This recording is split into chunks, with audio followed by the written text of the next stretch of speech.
Bonjour, aujourd'hui on est avec la séance 7 du cours de S5. Donc la dernière fois on était resté à la définition des piles de concentration et on avait bien dit que on peut avoir une différence potentielle non seulement lorsque j'ai deux compartiments différents, c'est-à-dire des électrolytes différents, mais aussi lorsque les électrolytes sont identiques, avec des concentrations différentes, on peut toujours avoir une différence potentielle. Donc, le principe de fonctionnement de ces piles de concentration réside sur ce principe de différence de concentration. On avait bien, commencé par les piles de concentration d'édition d'électrodes. On avait bien vu les cas de l'amalgame de mercure. Dans les deux compartiments, on avait bien vu que normalement, lorsque j'ai des activités de plomb dans l'amalgame qui diffèrent, je peux avoir une différence potentielle due à cette différence d'activité ou de concentration dans les deux compartiments. Et on avait bien vu que normalement, on peut avoir cette différence potentielle. Donc, on avait bien signalé aussi que normalement, le principe de fonctionnement de ces piles de concentration réside sur la réaction de dilution, qui est toujours, donc on passe toujours d'une activité supérieure à une activité inférieure.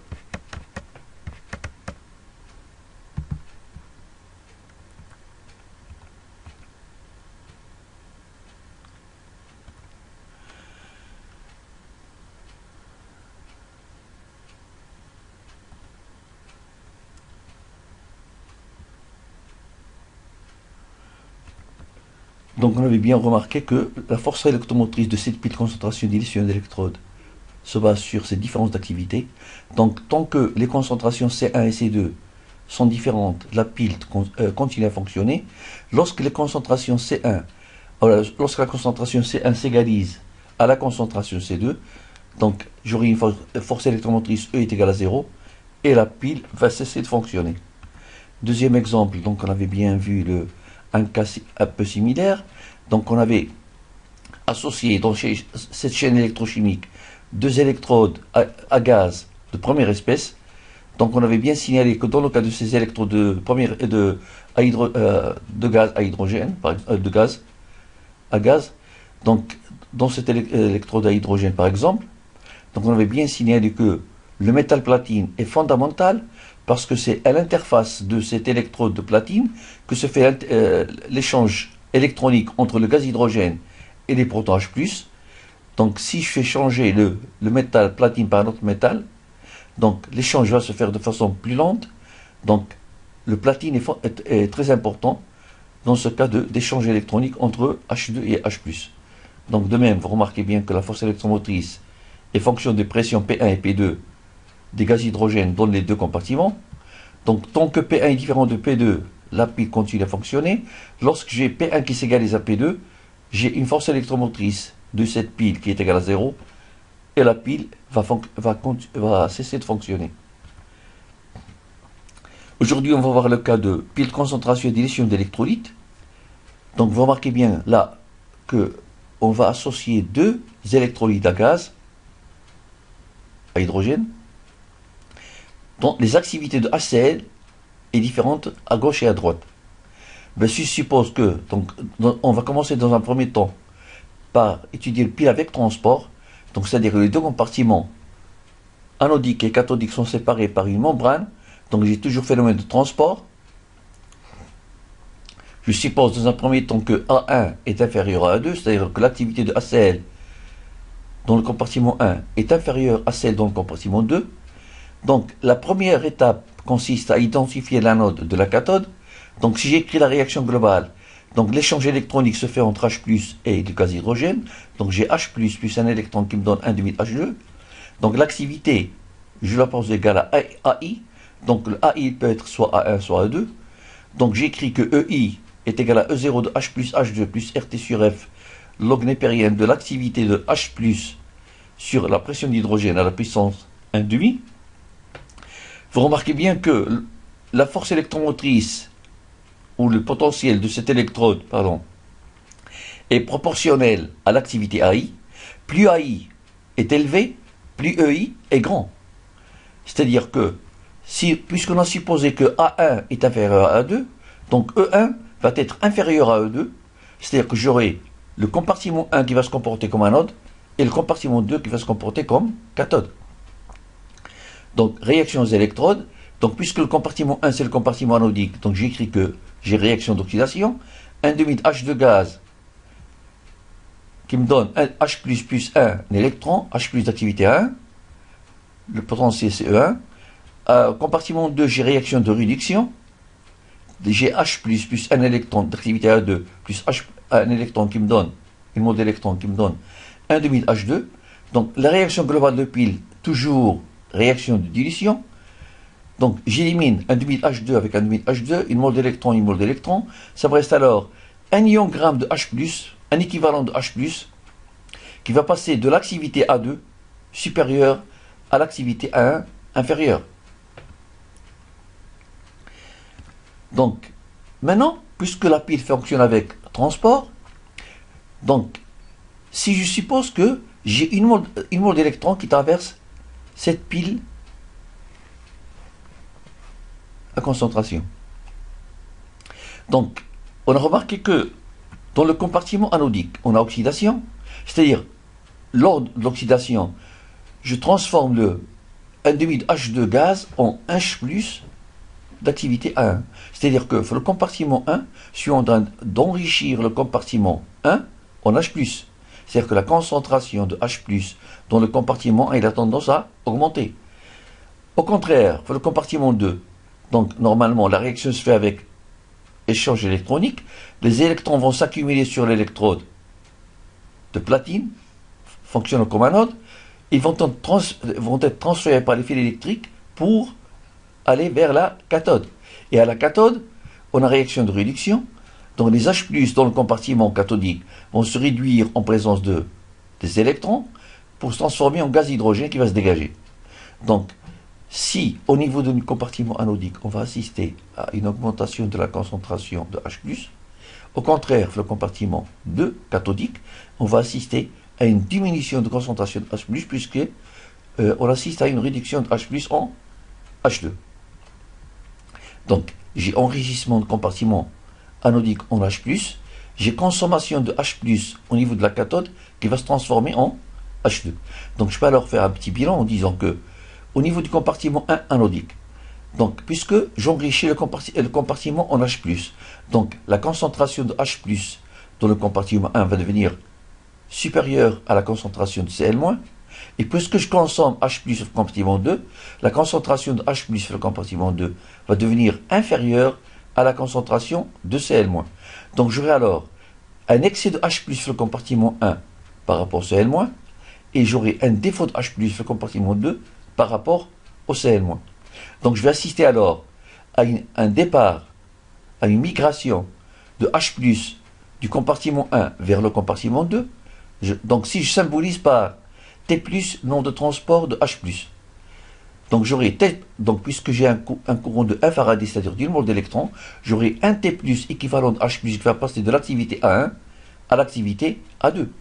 Donc puisque j'ai un excès de Cl- sur le compartiment 2, donc j'aurai un équivalent en symbolisant par témoin le nombre de transport de Cl-, j'aurai donc un témoin équivalent de Cl- qui va passer de l'activité A2 à l'activité A1. Donc j'aurai un T+ équivalent de H+ qui va passer de A1 à A2, et j'ai un témoin équivalent de Cl-, qui va passer de A2 à A1. Donc ce sont les deux réactions de transport. Donc je vais combiner ces deux réactions de transport avec la réaction aux électrodes, et j'aurai la réaction globale de cette pile fonctionnant avec transport. Donc on avait écrit que la réaction aux électrodes, on avait un équivalent de H+ qui passe de l'activité A2 à l'activité A1, et j'ai T+ équivalent de H+ qui va passer de l'activité A1 à l'activité A2. Donc je peux toujours écrire, puisque j'ai toujours sigma de TI qui est égal à 1, c'est-à-dire que T+ plus T- égale à 1. Donc puisque j'ai T+ équivalent de H+ qui va passer de A1 à A2, donc je peux toujours écrire que T+ est égal à 1 moins T-. Donc je vais remplacer T+ par 1 moins T-, ou bien je peux le faire à ce niveau-là, c'est-à-dire puisque 1 est égal à T+ plus T-, donc je peux remplacer 1 par T+ plus T-, et j'aurai T plus T moins équivalent de H plus qui passe de l'activité A2 à l'activité A1. Donc puisque j'ai T plus équivalent de H plus d'activité A2 à gauche et à droite, donc je simplifie. Qu'est-ce qu'il y a T moins équivalent de H plus d'activité A2. Et de même, c'est-à-dire un T plus T moins. Donc je peux simplifier le T plus équivalent de H plus d'activité A1 avec T plus équivalent de H plus d'activité A1. Donc à ce cas, il y a T moins équivalent de H plus d'activité A2 plus T moins équivalent de CL moins d'activité A2 qui se transforme en T moins équivalent de CL moins d'activité A1 plus T moins équivalent de H plus d'activité A1. Donc la réaction de dilution, donc la réaction de pile est toujours une réaction de dilution, c'est-à-dire je passe toujours de l'activité supérieure vers l'activité inférieure.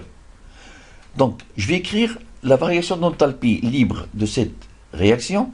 J'écris alors que delta G de cette réaction est égal à delta G0 plus RT log népérien de l'activité des produits sur l'activité des réactifs, puisque donc le cas des piles de concentration, on a toujours delta G0 qui est toujours égal à 0, parce que j'ai le même couple redox à gauche et à droite.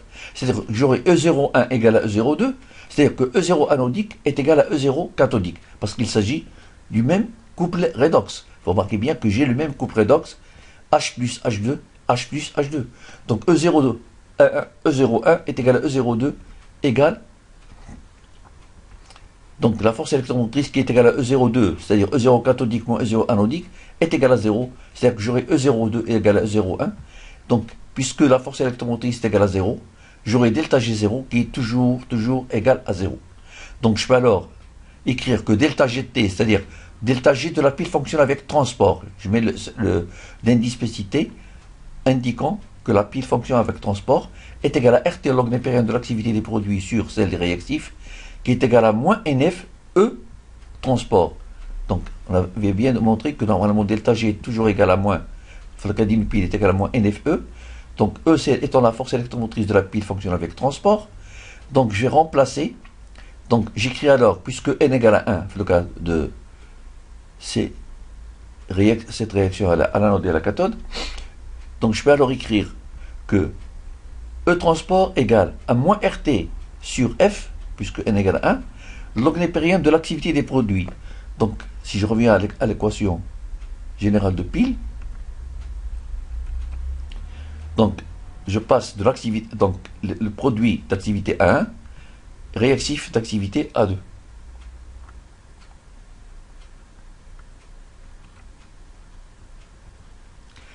Donc j'écris alors que ET égale à moins RT sur F, log népérien de l'activité A1 de H plus à la puissance T-, A1 de Cl- à la puissance T- sur A2 de H plus puissance T- multiplié par A2 de Cl- à la puissance T-. Donc T- tout simplement parce que vous remarquez bien que j'ai T- équivalent de H plus. Donc c'est l'activité de Cl-, le compartiment 1 à la puissance T-, multiplié par l'activité A1 de H plus à la puissance T-, divisé par l'activité de H plus à la puissance T-, multiplié par l'activité A2 de Cl- à la puissance T-. Donc j'aurai cette expression. Donc puisque j'ai T-, donc je sais bien que log de A à la puissance X, au lieu de X à la puissance A, c'est A log de X. Donc puisque j'ai T en puissance, j'écrirai alors que c'est égal à moins RT multiplié par T- divisé par F, log népérien de l'activité A1 de H plus A1 de Cl- sur A2 de H plus par A2 de Cl-. On avait bien montré que normalement l'activité AI d'un ion est toujours égale à gamma I multiplié par la concentration Ci de l'ion en question. Donc si j'écris c'est égal à gamma 1 de H plus par gamma 1 de Cl-, multiplié par la concentration C1 de H plus multiplié par la concentration C1 de Cl-. Gamma 1 de H plus par gamma 1 de Cl-. Donc on a X égale à 1, Y égale à 1. Donc c'est gamma 1 moyen à la puissance 2. Donc j'ai inversé tout simplement parce que j'ai éliminé ce signe moins. Donc je peux alors, on élimine le signe moins, donc je dois, donc log de A sur B, qu'est-ce que ça veut dire log de B sur A.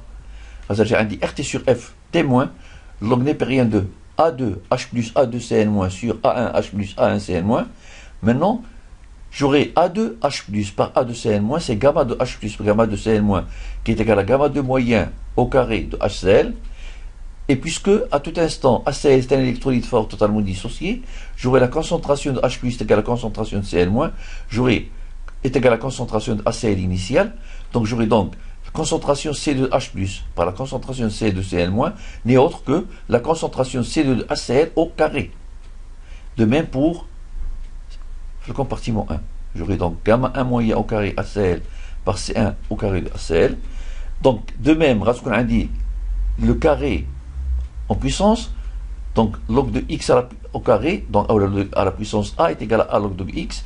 Donc je peux faire passer le 2, je peux le faire sortir de log. C'est-à-dire j'ai dit 2RT sur F témoin, log népérien de gamma 2 moyen de HCl par C de HCl sur gamma 1 moyen de HCl, C1 de HCl. Donc ça c'est l'expression de la force électromotrice de la pile fonctionne avec transport. Donc c'est ET égale à 2RT sur F témoin, log népérien de gamma 2 moyen de HCl, C de HCl, gamma 1 moyen de HCl, C1 de HCl. Maintenant, on va voir le cas de la pile, la même pile, mais cette fois-ci fonctionnant sans transport. Donc si je reprends le même exemple, la même chaîne électrochimique, donc je combine deux électrodes à gaz, ben vous remarquez bien que à ce niveau-là, on a remplacé la membrane poreuse par le pont salin. Donc si je remplace la membrane par le pont salin, on élimine le potentiel de jonction, c'est-à-dire que je n'aurai pas de phénomène de transport. C'est-à-dire j'aurai uniquement la réaction aux électrodes. Donc je reprends le même exemple, donc le même principe. Donc on avait bien montré que dans ce cas de, donc on suppose la même supposition que A1 est inférieur à A2. Donc je réécris les mêmes équations. Donc 1 demi de H2 qui va passer de H plus 1, un électron, à H plus d'activité 1, le compartiment anodique 1. Le compartiment cathodique 2, j'aurai H+, qui va passer de l'activité A2, plus une mole d'électrons qui va se transformer en 1 demi de H2 gaz. Donc si je combine, j'aurai la réaction globale aux électrodes, j'aurai réaction globale aux électrodes, et même, c'est la même réaction aux électrodes. Donc j'aurai un équivalent de H+, qui va passer de l'activité A2, 1 à l'activité 1, donc ça c'est la réaction de aux électrodes, et en même temps c'est la réaction de pile, simple, puisque j'ai pas de réaction de transport. Donc puisque j'ai pas de transport, j'écris alors que delta G S, c'est-à-dire sans transport, égale à RT, puisque delta G0 égale à 0, parce que c'est le même couple redox. RT log népérien de l'activité des produits sur l'activité des réactifs est égal à moins NF E S, c'est-à-dire que la pile fonctionnant à pile simple, fonctionnant sans transport, avec n égale à 1. Donc j'écris alors que delta Gs égale à RT log népérien de A1 sur de H+, sur A2 de H+, qui est égal à RT log népérien de gamma 1 de H+, C1 sur gamma 2 de H+, C2. C'est toujours que gamma de H+, multiplié par gamma de Cn- est égal à gamma moyen au carré de HCl. Donc, si on admet que le modèle de Guggenheim s'applique ici, car on a un électrolyte 1,1. Donc on avait bien montré que, le cas de Makines, donc il a travaillé sur KCl, il a bien montré que normalement, le cas de KCl, puisque le rayon électrochimique de K+, il est sensiblement à celui de Cl-, il a bien montré que gamma de K+, est égal à gamma de Cn-, il est égal à gamma moyen de KCl. Donc Guggenheim, il avait généralisé cette écriture pour tout électrolyte AB, univalent, de telle manière à ce que j'aurai Z plus égale Z moins égale à 1. Donc dans ce cas-là, et que j'ai X égale à Y égale à 1, ben, donc, pour HCl, par exemple, il a montré que gamma de H+, est égal à gamma de Cl- égale à gamma moyen de HCl. Donc il a généralisé la relation, la loi de Makines. Donc puisque j'ai gamma de H+, égale à gamma de Cl- égale à gamma moyen de HCl, donc je peux alors remplacer gamma 1 de H+, par gamma moyen 1 de HCl, et de même, gamma 2 de H+, je peux le remplacer par gamma 2 moyen 2 de HCl. Donc l'expression devient alors ES égale à RT sur F, log népérien de gamma 2 moyen de ACL C2 sur gamma 1 moyen de ACL C1. Donc ça c'est l'expression de la force électromotrice de la pile simple fonctionnant son transport.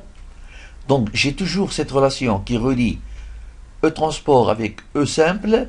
Donc la force électromotrice de la pile fonctionnant avec transport est toujours égale à la force électromotrice simple fonctionnant son transport, plus, donc la seule différence c'est que dans le premier cas, j'ai un potentiel de jonction qui diffère les deux. Donc c'est E simple plus E jonction. Donc je peux alors en déduire l'expression de le potentiel de jonction qui est égal à E transport moins E simple. Donc E transport moins E de la pile simple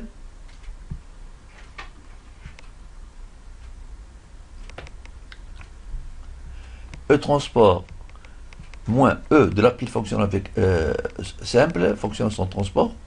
Donc je peux alors déduire que EJ devient égal à 2T moins 1 RT sur F log népérien de gamma 2 moyen C2 sur gamma 1 moyen C1.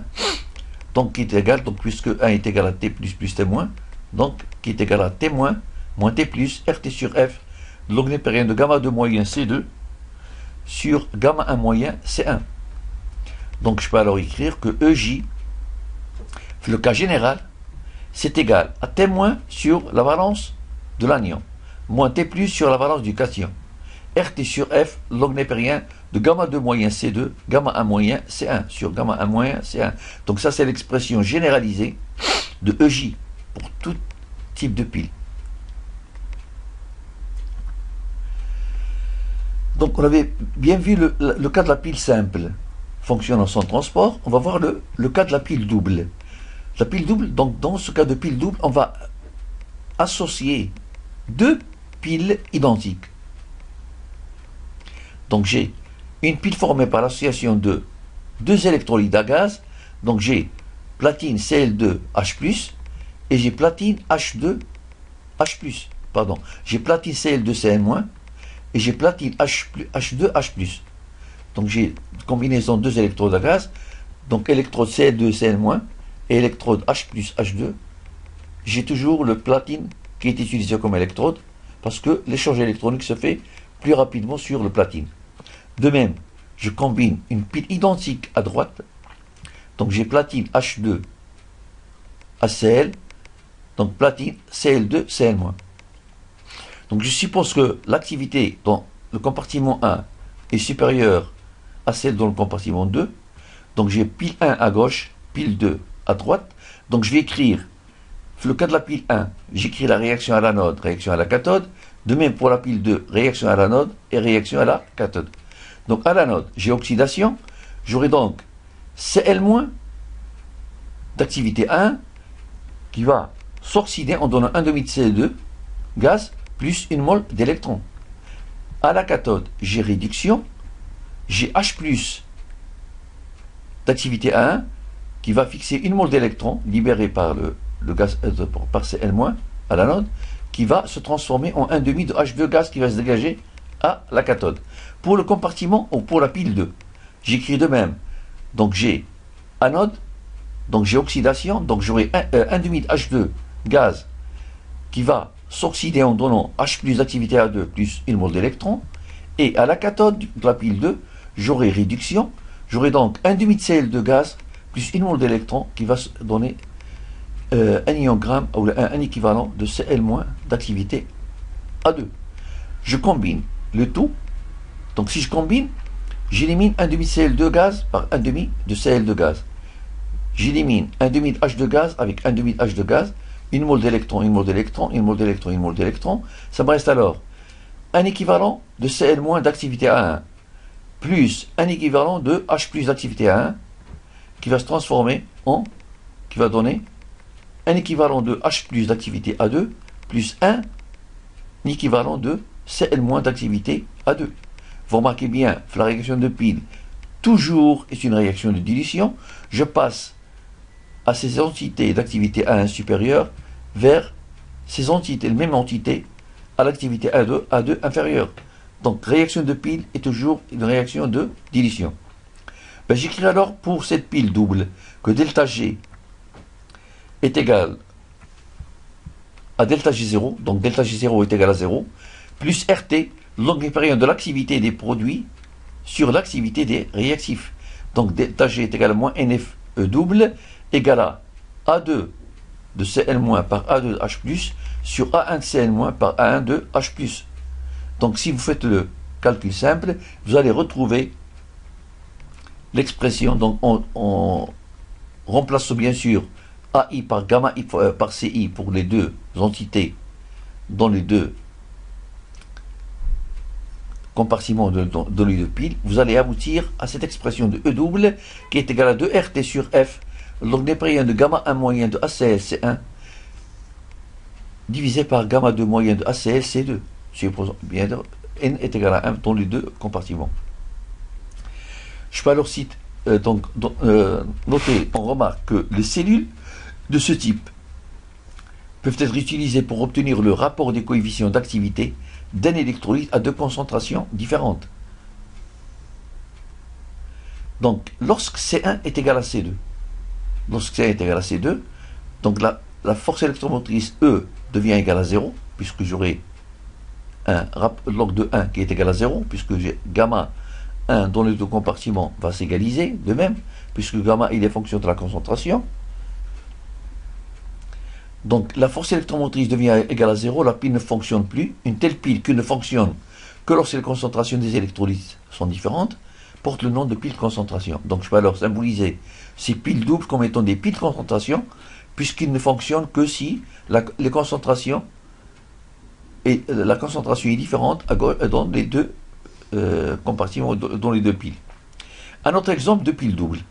Maintenant, on va associer AgCl, Cl-, une électrode du deuxième espèce, avec une électrode à gaz H2, H+. Donc, je combine la même pile à droite. J'ai platine H2, HCl, donc électrode à gaz H2, H+, et j'ai AgCl, ACl. La seule différence réside à l'activité de ACl à gauche et à droite. Donc, je suppose que A1 est supérieur à A2. Donc je vais écrire la réaction d'oxydation à l'anode, la pile 1, la réaction de réduction à la cathode, réaction d'oxydation à l'anode, la pile 2, et réaction de réduction à la cathode, la pile 2. Donc, pile 1, déjà oxydation, donc j'ai Ag plus Cl moins d'activité A1, qui va donner AgCl plus une mole d'électrons. À la cathode de la première pile, j'ai réduction, donc j'ai H plus qui va passer de l'activité A1, plus une mole d'électrons qui va donner 1,2 de H2. La pile 2, j'ai oxydation, donc j'ai 1,2 H2 qui va passer de H plus d'activité A2 plus une mole d'électrons. À la réduction, la cathode, j'ai AgCl plus une mole d'électrons qui donne Ag plus Cl2, Cl- d'activité A2. Donc, en faisant les simplifications possibles, vous allez aboutir à cette réaction de pile. J'ai Cl- d'activité A1 plus H plus d'activité A1 qui va passer à Cl- d'activité A2 plus H d'activité A2, vous remarquez bien que la réaction de pile est toujours, cette pile double, est toujours une réaction de dilution, parce que je passe aux entités d'activité A1 supérieure, même aux entités d'activité A2 inférieure. Donc puisqu'il n'y a pas de transport, donc delta G de la pile double égale à moins NF double est égal à RT, log népérien de A2 de Cl-, A2 de H+, sur A1 de Cl-, A1 de H+. Donc, si vous faites le calcul, vous allez trouver que E double est égal à 2RT sur F, log népérien de gamma 1 moyen de ACL C1 sur gamma 2 de moyen de ACL C2. Donc, même expression que la précédente. Donc, il nous reste à voir les piles à combustible, donc je pense que je vais m'arrêter à ce niveau. Donc je ne vais pas entamer cette partie, donc cette partie de cours, je la considère comme étant faite, comme étant terminée. Donc il nous reste à voir les séries de TD. Donc je vous ai envoyé la série de TD avec son corrigé. Je vais vous faire une séance, donc pour voir si vous avez des questions à poser concernant cette série 1, avant de passer à la série 2.